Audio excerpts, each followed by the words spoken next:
તો ચાલો દોસ્તો વાત કરીએ ડિગ્રી સિવિલ સેમ 5 ની અંદર આવતા એક સરસ મજાના સબ્જેક્ટ ડિઝાઇન ઓફ સ્ટ્રક્ચરના મોસ્ટ ઇમ્પોર્ટન્ટ કન્ટેન્ટની. આમ તો ન્યુમેરિકલ વિશેષ આપણને આ સબ્જેક્ટની અંદર જોવા મળે છે, પણ ન્યુમેરિકલની સાથે થિયોરિટિકલ કન્ટેન્ટ પણ આપણને જીટીયુ એક્ઝામ પેપરમાં જોવા મળે છે. તો એ થિયરીની તમને વાત કરીશ અને સાથે સાથે ન્યુમેરિકલની પણ ચર્ચા તમારી સાથે કરતો જઈશ. તો લેટ સ્ટાર્ટ કરતે હે શુભ શરૂઆત. પહેલા આપણે દોસ્તો આરસીસી પોર્શનમાંથી કામ કરવાના છીએ. તેમાં ચેપ્ટર નંબર 1 માંથી દોસ્તો આપણને છે વર્કિંગ સ્ટ્રેસ મેથડ અને limit stress method design philosophy છે, તો એના ડિફરન્સ આપણને પૂછવામાં આવે છે, તો એ ખાસ તૈયાર કરો. ડિફરન્સ તૈયાર કરશો એટલે સેપરેટ તમને શોર્ટ નોટ લખવાનું કહેશે તો સેપરેટ પણ તમે શોર્ટ નોટ લખી શકશો અને એના એડવાન્ટેજ ડિસએડવાન્ટેજ પણ ખાસ તૈયાર કરજો. એના પછી દોસ્તો types of limit state method તમને આપેલી છે. જો આઈએસ ના રેફરન્સ તમને આપી દેવામાં આવેલા છે, તો એ બધું તમને ત્યાંથી રેડીમેડ તૈયાર મળશે કામકાજ. પછી દોસ્તો લિમિટ સેટ કોલેપ્સના એઝમ્પશન્સ પણ તમને આપેલા છે. કેરેક્ટરિસ્ટિક્સ લોડ અને સ્ટ્રેન્થની ડેફિનેશન છે. પાર્શિયલ સેફ્ટી ફેક્ટરની ડેફિનેશન હમણાં રિસેન્ટલી પેપરમાં પૂછાઈ ગઈ છે. પછી importance of use of reinforcement in concrete અને સ્ટ્રેસ સ્ટ્રેન કર્વ દોસ્તો કોન્ક્રીટ અને સ્ટીલ માટેના એ પણ તમને આઈએસ કોડની અંદર ગિવન છે, તો એ ખાસ આપણે તૈયાર કરીએ.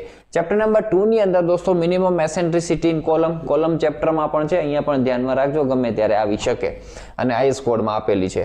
Cover two રેઇન્ફોર્સમેન્ટ. કવર દોસ્તો આપણે બે પ્રકારના જોવા મળે છે, ક્લિયર કવર અને ઇફેક્ટિવ કવર.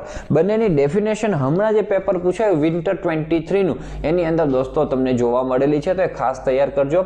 રેઇન્ફોર્સમેન્ટ રિક્વાયરમેન્ટ દોસ્તો તમને ગમે ત્યારે પૂછી શકે, તો સ્લેબ બીમ અને કોલમ માટેની તમને આપેલી છે આઈએસ કોડમાં, તો ત્યાંથી તમને મળી જશે. શિયર રેઇન્ફોર્સમેન્ટની પણ ગિવન છે અને આની અંદર જે શોર્ટ ક્વેશ્ચન્સ છે દોસ્તો એક વખત વાંચી જવાય, બરાબર, કારણ કે એ સારા શોર્ટ ક્વેશ્ચનો એની અંદર આપવામાં આવેલા છે. જીટીયુ એક્ઝામ પોઈન્ટ ઓફ વ્યૂની આપણે વાત ન કરીએ તો નોર્મલ પણ આપણને એટલું નોલેજ એ જરૂરી છે, એવા શોર્ટ ક્વેશ્ચન્સ આપણને ત્યાં આપવામાં આવેલા છે, તો એ તૈયાર કરીએ.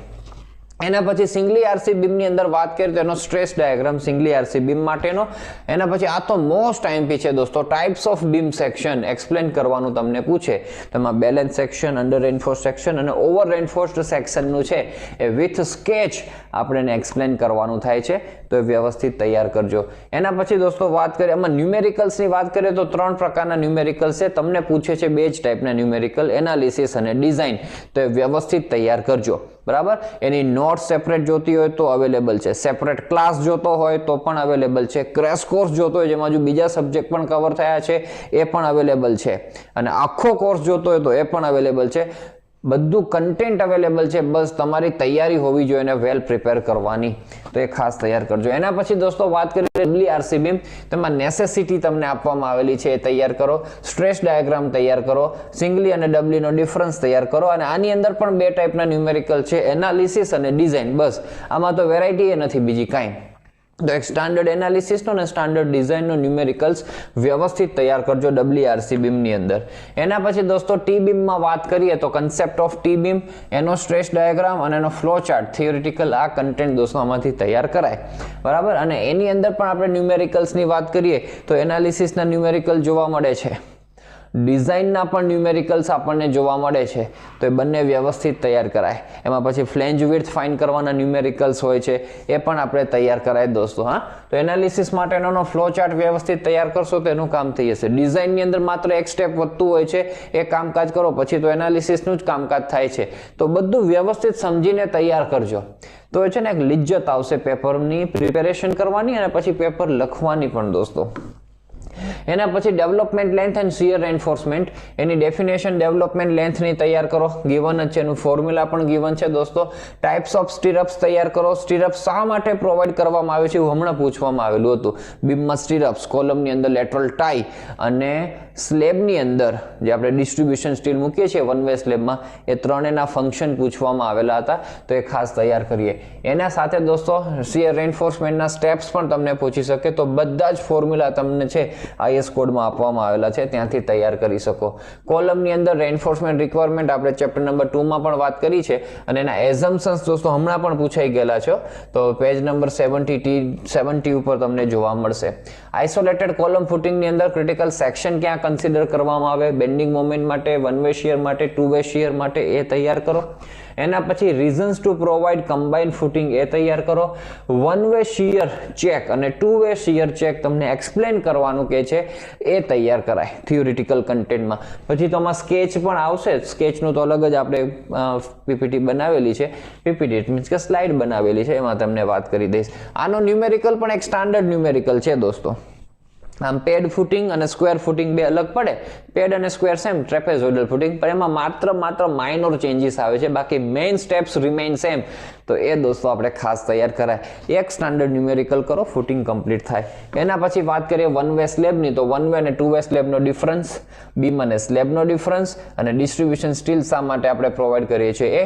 વન વે સ્લેબની અંદર પણ એક ડિઝાઇન પાર્ટ 7 સ્ટેપ્સનું બનેલું છે અને 4 થી 5 ચેક એના આપવામાં આવતા હોય છે, કરવામાં આવતા હોય છે. તો એ તૈયાર કરી નાખો. એ સ્ટાન્ડર્ડ ન્યુમેરિકલ્સ છે, બરાબર. તો એક જ ન્યુમેરિકલ કરવાનો થાય, એમાં ચેકના સ્ટેપ્સ અને ડિઝાઇનના સ્ટેપ્સ તૈયાર કરાય. ટુ વે ની અંદર દોસ્તો torsion reinforcement requirement as a theory સ્વરૂપે આવી શકે. એના સિવાય ન્યુમેરિકલ્સ તમારે છે 2 પ્રકારના બળતા હોય છે, એ તૈયાર કરવાના થાય, બરાબર. કે ભાઈ કોર્નર્સ આર હેલ્ડ ડાઉન હોય અને corners are not held down હોય, એના માટેનું. કોર્નર્સ નોટ હેલ્ડ ડાઉન હોય તો જે વન વે સ્લેબ છે એવું જ કામકાજ છે, માઇનોર ચેન્જીસ. હેલ્ડ ડાઉન હોય તો આ ટોર્શનલ રેઇન્ફોર્સમેન્ટનું કામકાજ આપણે વધી જતું હોય છે, તો એ વ્યવસ્થિત આપણે તૈયાર કરાય, બરાબર. સ્લેબનું હોવાની છે, હવે વન વે આવે કે ટુ વે આવે, હશે તો ખરી જ બુક આપણે પેપરમાં. સ્કેચીસની અંદર singly RC beam, doubly RC beam, T beam, one way two way ફૂટિંગની અંદર આઇસોલેટેડ કોલમ ફૂટિંગની, હા, સ્લેબ બેઝ ફાઉન્ડેશન દોસ્તો, એની તમને ફૂટિંગ ફિગર છે પ્રેમથી પૂછે છે, સ્પષ્ટ 3 થી 4 માર્ક્સની અંદર તેની ફિગરો પૂછી નાખે છે. તો આ બધાની ફિગરો, સ્કેચીસ પણ દોસ્તો તમને આવડવી જવી જોઈએ. ઓકે, ત્યાંથી દોસ્તો આપણે આગળ વધીએ સ્ટીલ પોર્શનમાં. ઇન્ટ્રોડક્શનની અંદર advantage and disadvantage of steel structure બહુ બેઝિક કહેવાય. હવે ડિફરન્સ આની અંદર પણ દોસ્તો આપણે નાખેલો છે, તૈયાર કરાય. એના પછી બોલ્ટેડ કનેક્શનની અંદર ટાઈપ્સ ઓફ કનેક્શન્સ આપેલા છે 3 પ્રકારના. પછી ગ્રેડ ઓફ બોલ્ટનું કામકાજ FU F5 ફાઇન કરતા આવડવું જોઈએ. એડવાન્ટેજ અને ડિસએડવાન્ટેજ તૈયાર કરો. આ બધી definition, pitch, edge and gauge ડિસ્ટન્સની તૈયાર કરો. હમણાં રિસેન્ટલી પેપરમાં પૂછાયેલી છે. ટાઈપ્સ ઓફ બોલ્ટેડ જોઈન્ટ દોસ્તો, એ પણ હમણાં પૂછાયેલા છે. હા, લેપ જોઈન્ટ અને બટ જોઈન્ટ ફિગર સાથે સમજાવો. તો બહુ સિમ્પલ વસ્તુઓ છે બધી. ફેલર ઓફ બોલ્ટેડ જોઈન્ટ છે, બ્લોક શિયર ફેલર છે, તમને કોડમાંથી મળી જશે. ન્યુમેરિકલ્સ એના બહુ બેઝિક ન્યુમેરિકલ હોય છે, એ આપણે તૈયાર કરી જઈએ, બરાબર. ક્રેશ કોર્સની અંદર આપણે બધા કરાવેલા છે ન્યુમેરિકલ્સ. વેલ્ડેડની અંદર દોસ્તો આપણે વાત કરીએ તો એડવાન્ટેજ ડિસએડવાન્ટેજ હમણાં પૂછાયેલા છે. Types of welded connection, properties of fillet weld અને સ્ટ્રેસીસ ઇન ફિલેટ વેલ્ડ, એટલું તૈયાર કરાય. એના પછી વાત કરીએ ચેપ્ટર નંબર 4, તેમાં types of tension member, factors affecting strength of tension member, હમણાં પૂછાયેલો ક્વેશ્ચન છે. એના સ્ટેપ્સ ખાલી તમને પૂછ્યા, 32-33 પેજ નંબર ઉપર એના સ્ટેપ્સ છે. શિયર લેગ ઇફેક્ટ શું છે, સ્લેન્ડરનેસ રેશિયોની ડેફિનેશન, લગ એંગલ દોસ્તો એની સ્કેચ પૂછેલી હતી, એના ડિઝાઇન ક્રાઇટેરિયા પૂછેલા છે હમણાં. તો એ લગ એંગલનું કામકાજ તૈયાર કરો અને મોડ્સ ઓફ ફેલર તમે તૈયાર કરી શકો થિયરીની અંદર. એના પછી વાત કરીએ કમ્પ્રેશન મેમ્બરની, તો ઇફેક્ટિવ લેન્થ એની જે અલગ અલગ એન્ડ કન્ડિશન્સ માટે બને છે ને, એ તૈયાર કરાય ને. પેજ નંબર 45 ઉપર આપેલું જ છે. ક્રોસ સેક્શન ક્લાસિફિકેશન દોસ્તો પેજ નંબર 17-18 ઉપર આપણે કરતા હોઈએ છીએ. 17 ઉપર બધા આપેલા જ છે, તો પ્રેમથી લખી નાખવાના હોય. અને બકલિંગ કર્વ ક્લાસિફિકેશન દોસ્તો આ 45 ઉપર છે, તો આ 44 પેજ ઉપર આપણને જોવા મળે છે. લેસિંગ બેટનિંગ કોલમ બેઝની અંદર ટાઈપ્સ ઓફ લેસિંગની સ્કેચ આપેલી છે, બરાબર, હમણાં પૂછાયેલી પણ છે. સ્ટેપ્સ ઓફ લેસિંગ, લેસિંગના ન્યુમેરિકલ્સ હજુ સુધી પૂછાયેલા નથી, એટલે એના સ્ટેપ્સ તમને પૂછેલા છે. Design steps for a single lacing સિસ્ટમના, તો એ કરાય. બેટનિંગનું કાંઈ ખાસ નથી દોસ્તો, પણ 50-51 ઉપર તમને એનો કન્સેપ્ટ ફિગર છે એ તૈયાર કરવા માટે ફિગર તમને ત્યાં આપી દીધેલી છે. સ્લેબ બેઝ ફાઉન્ડેશનની દોસ્તો ફિગર અહીંયા સ્ટીલ સેક્શનમાંથી, અને ગસેટેડ બેઝ ફાઉન્ડેશનની ફિગર દોસ્તો એ પણ તમને પૂછતા હોય છે, એ તૈયાર કરાય. પછી ચેપ્ટર નંબર 7 બીમની અંદર તો શિયર લેગ ઇફેક્ટ અને બીમને ડિઝાઇન કરવા માટેના સ્ટેપ્સ, બાકી ન્યુમેરિકલ આના દોસ્તો હોય છે, આપણે તૈયાર કરવાના થાય. તો મેઇન કામકાજ દોસ્તો આપણું આટલું છે.